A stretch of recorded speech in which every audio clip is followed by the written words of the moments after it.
দুর্গাপুজো। সবাইকে এক গুচ্ছ কাশফুলের শুভেচ্ছা। আজ মহাসপ্তমী। আমরা তিনজন রেডি হয়ে বেরিয়ে পড়েছি কিছু ঠাকুর দেখার জন্য আর একটু শপিং করার জন্য। তো দেখো সেই মতো আমরা গাড়িতে উঠেও পড়েছি। আর এখানে আমাদের একটা বাইক আছে, আর সেই বাইকে করেই আমরা এখন বালেশ্বর শহরে যাচ্ছি। তো দেখো আমরা বালেশ্বর শহরে ঢুকেও গেছি। আর এখান থেকে বাইকে থেকে আমরা অনেকগুলো প্যান্ডেল দেখতে পেয়েছি। তো তোমাদেরকেও প্যান্ডেলগুলো একটু দেখাচ্ছি। দেখো কি সুন্দর হয়েছে প্যান্ডেলগুলো।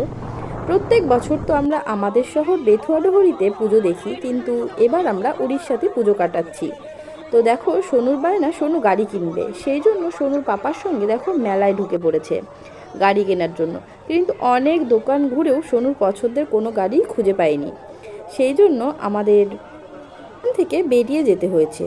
তো যাওয়ার সময় আমরা বালেশ্বর থেকে দুটো গাড়ি কিনে নিয়ে দেন আমরা যাচ্ছি। তো আমাদের যাওয়ার সময় একটু সন্ধ্যা হয়ে গেছিলো আর সব লাইটিংগুলো জ্বালিয়ে দিয়েছিল, তাই দেখো দেখতে কি সুন্দর লাগছে। আর এখানে কিন্তু ছোটোখাটো অনেকই পুজোই হয়ে থাকে। নেমে কোনো প্যান্ডেলের ভেতরে ঢুকবো না, যদি না হয় তাহলে নবমীর দিন এসে সব প্যান্ডেলে ঢুকে ঢুকে ঠাকুর দেখব। দেখো লাইটিংগুলো দেখতে কিন্তু খুবই সুন্দর লাগছে। এভাবে লাইটিং দেখতে দেখতে আমরা বাড়ি চলে যাচ্ছি। তো আজকের ভিডিওটা আমি এখানেই শেষ করছি।